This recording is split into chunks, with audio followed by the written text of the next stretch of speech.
أعوذ بالله من الشيطان الرجيم. بسم الله الرحمن الرحيم. وإذا سألك عبادي عني فإني قريب أجيب دعوة الداع إذا دعان فليستجيبوا لي وليؤمنوا بي لعلهم يرشدون. أحل لكم ليلة الصيام الرفث إلى نسائكم هن لباس لكم وأنتم لباس لهن علم الله أنكم كنتم تختانون أنفسكم فتاب عليكم وعفى عنكم فالآن باشروهن وابتغوا ما كتب الله لكم وكلوا واشربوا حتى يتبين لكم الخيط الأبيض من الخيط الأسود من الفجر ثم أتموا الصيام إلى الليل ولا تباشروهن وأنتم عاكفون في المساجد تلك حدود الله ولا تقربوها كذلك يبين الله آياته للناس لعلهم يتقون. ولا تأكلوا أموالكم بينكم بالباطل وتدلوا بها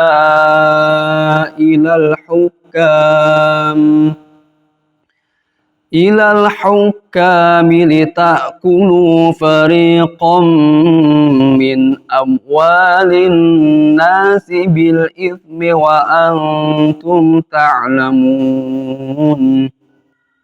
صدق الله العظيم.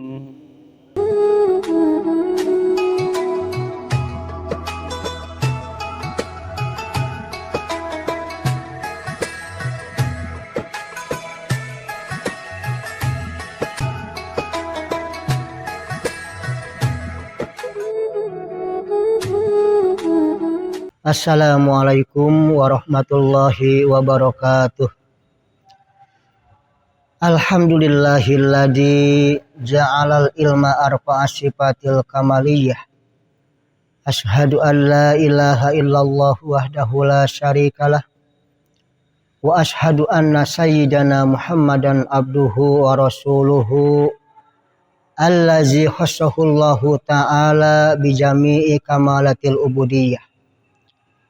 Wa sallallahu ala sayyidina Muhammadin allazi mala'allahu qalbah. Qala rabbi shrah li sadri wa yassir li amri wahlul 'uqdatam min lisani yafqahu qawli. Shadaqallahul adzim. Hadirin kaum muslimin yang berbahagia.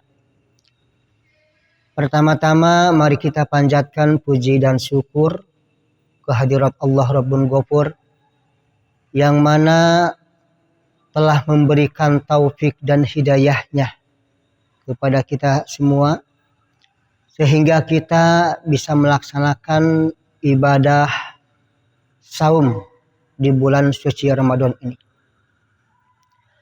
Tak terlupakan salawat dan salam semoga dilimpah curahkan kepada baginda yang mulia, Rasul yang paling unggul, penerang keislaman, penghancur kebatilan, yakni Habibana wa Maulana Kangjeng Nabi Muhammad sallallahu alaihi wasallam. Juga salawat dan salam semoga dilimpah curahkan kepada para sahabatnya, keluarganya, para tabi'innya, tabi'innya, sampai kita semua ila yaumil qiyamah. Amin ya Allah ya rabbal alamin. Hadirin kaum muslimin rahimakumullah. Di dalam kesempatan ini, di bulan suci Ramadan ini, saya akan mencoba meneruskan atau melanjutkan pembahasan tahun kemarin, yakni membahas tentang nikmat-nikmat terbesar yang diberikan oleh Allah kepada kita semua. Pembahasan tahun yang sudah lewat bahwa nikmat-nikmat terbesar yang diberikan oleh Allah kepada kita itu semuanya ada 6. An-ni'amu ay a'damuha sittatu asya'a. Al-Islamu, yang pertama memeluk agama Islam. Yang kedua wal Qur'anu, keberadaannya Al-Qur'an. Pembahasan pertama dan yang kedua saya tidak akan dibahas lagi, karena itu sudah lewat di waktu tahun yang kemarin. Sekarang saya mau mencoba membahas yang ketiga. Pembahasan yang ketiga bahwa nikmat-nikmat terbesar yang diberikan oleh Allah kepada kita, wa Muhammadur Rasulullah sallallahu alaihi wasallam. Keberadaannya Rasulullah Muhammad sallallahu alaihi wasallam. Jadi hadirin kaum muslimin, dengan adanya Rasulullah Muhammad sallallahu alaihi wasallam itu sudah merupakan salah satu nikmat terbesar yang sudah diberikan oleh Allah kepada kita. Sebab dengan adanya Rasul, kita bisa mengenal Allah. Dengan adanya Rasul, kita bisa mengenal bagaimana tata cara bertetangga. Dengan adanya Rasul, kita bisa mengenal bagaimana tata cara bernegara. Dengan adanya Rasul, kita bisa mengenal atau bisa membedakan mana yang hak dan mana yang batil. Mana yang haram dan mana yang halal. Mana yang baik dan mana yang buruk. Itu semuanya tidak terlepas dari bimbingan atau arahan Rasulullah Sallallahu Alaihi Wasallam. Oleh karena itu, kita patut bersyukur dengan adanya Rasulullah Muhammad Sallallahu Alaihi Wasallam. Jangankan tidak ada Rasul. Kalau di muka bumi ini tidak ada ulama, yakti pasti akhlak kita seperti binatang. Itu kalau tidak ada ulama, apalagi kalau tidak ada Rasulullah Muhammad Sallallahu Alaihi Wasallam. Oleh sebab itu, Rasulullah itu adalah sumber dari segala sumber. Kita mau berdagang, ikutilah bagaimana cara dagangnya Rasulullah. Kita mau bertetangga, bagaimana cara bertetangganya Rasulullah. Apalagi kita mau melaksanakan ibadah kepada Allah. Jadi semuanya itu tidak lepas dari bimbingan dan arahan Rasulullah Muhammad Sallallahu Alaihi Wasallam. Sebab pada intinya, dengan adanya Rasulullah itu, tugas diutusnya Rasulullah ke muka bumi ini itu untuk meluruskan akhlak atau untuk menyempurnakan akhlak. Itu inti daripada diutusnya Rasulullah ke muka bumi ini. Innama bu'istu liutammima makarimal akhlak. Jadi sekali lagi, diutusnya Rasulullah ke muka bumi ini semuanya tidak terlepas untuk menyempurnakan akhlak. Nah, hadirin kaum muslimin rahimakumullah. Berbicara tentang akhlak itu ada tingkatan-tingkatannya. Para ulama sudah membagi-bagi tentang akhlak. Di antaranya pembahasan tentang akhlak sekurang-kurangnya ada 5 kriteria pembagian tentang akhlak. Yang pertama ada yang disebut dengan akhlakus sayyi'ah. Yang kedua ada yang disebut dengan akhlakul madmumah. Yang ketiga ada yang disebut dengan akhlakul hasanah. Yang keempat ada yang disebut dengan akhlakul karimah. Dan yang terakhir, yang kelima, ada yang disebut dengan akhlakul adimah. Lalu yang pertama, apa yang disebut dengan akhlakus sayyi'ah? Yang disebut dengan akhlakus sayyi'ah itu adalah akhlak yang amat sangat buruk sekali. Dia itu jangankan menyembah Allah. Dia itu jangankan disuruh sembahyang. Dia itu jangankan mau melaksanakan puasa di bulan suci Ramadan ini. Iman pun kepada Allah dan Rasulnya dia tidak mau. Jadi di mana-mana orang disuruh iman kepada Allah dan Rasulnya tidak mau, itu yang disebut dengan akhlakus sayyi'ah. Oleh karena itu, orang-orang yang ada di dalam akhlakus sayyi'ah itu, karena dia tidak mau iman kepada Allah dan Rasulnya, oleh sebab itu dia itu akan masuk ke dalam nerakanya Allah.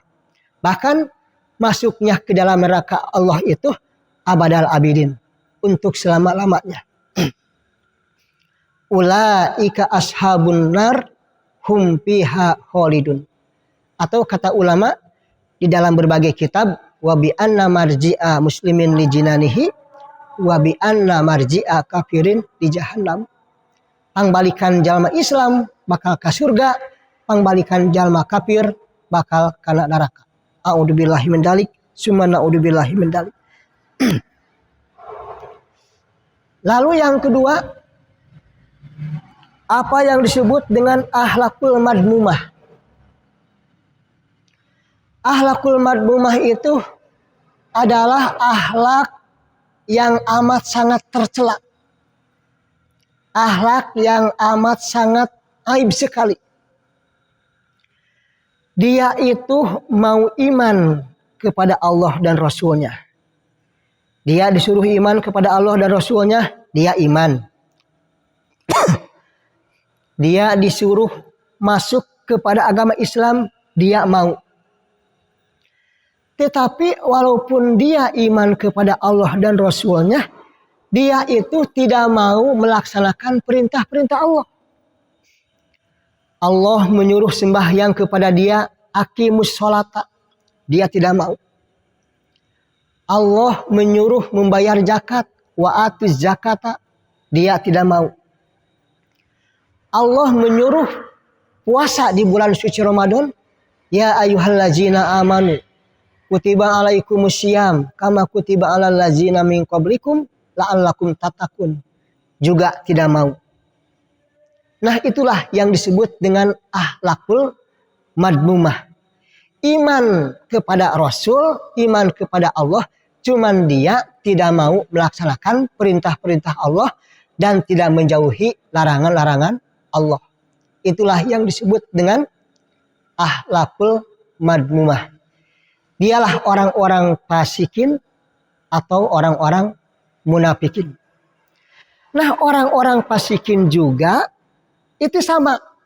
Dia itu akan masuk ke dalam nerakanya Allah, cuman masuknya ke dalam neraka tidak abadal abidin. Tidak selama-lamanya. Suatu saat kalau mereka itu sudah habis dosanya, pasti dia akan diangkat dari neraka dan akan dimasukkan ke dalam surganya Allah Subhanahu wa taala. Itulah yang disebut dengan akhlakul madmumah. Lalu yang ketiga ada yang disebut dengan akhlakul hasanah. Akhlakul hasanah itu adalah akhlak yang sangat baik sekali. Dia disuruh berpuasa, dia mau. Dia disuruh sembahyang, dia mau. Dia disuruh membaca Quran, dia mau. Kalau orang lain senyum kepada kita, kita pun senyum kepada orang lain. Kalau orang lain bersedekah kepada kita, kita pun bersedekah kepada orang lain. Nah, itulah yang disebut dengan akhlakul hasanah. Akhlak yang baik sekali. Oleh karena itu, ketika kita mempunyai akhlak hasanah, insya Allah orang tersebut akan dimasukkan ke dalam surganya Allah Subhanahu wa taala. Amin ya Allah ya rabbal alamin. Nah, hadirin kaum muslimin rahimakumullah. Orang-orang yang mempunyai akhlakul hasanah itu, kalau dikaitkan dengan ibadah kepada Allah, yaitu orang tersebut mau melaksanakan perintah Allah, tetapi atas dasar imbalan, yakni pahala dan surga. Jadi orang-orang yang berakhlakul hasanah itu bermainnya antara dua, pahala dan surga, pahala dan surga. Ketika kita ditanya oleh orang lain, Bapak kenapa kamu sembahyang? Oh, karena sembahyang akan masuk ke dalam surga. Kalau kita ditanya oleh orang lain, Bapak kenapa kamu berpuasa? Oh, karena pahala puasa itu anu dan seterusnya. Jadi bermainnya sekitar pahala dan surga. Itulah yang dinamakan dengan akhlakul hasanah. Yang keempat, akhlakul karimah. Akhlakul karimah itu adalah akhlak yang amat sangat mulia. Salah satu contoh akhlakul karimah, kalau orang lain tidak mau bersedekah kepada kita, justru kita malah bersedekah kepada orang lain.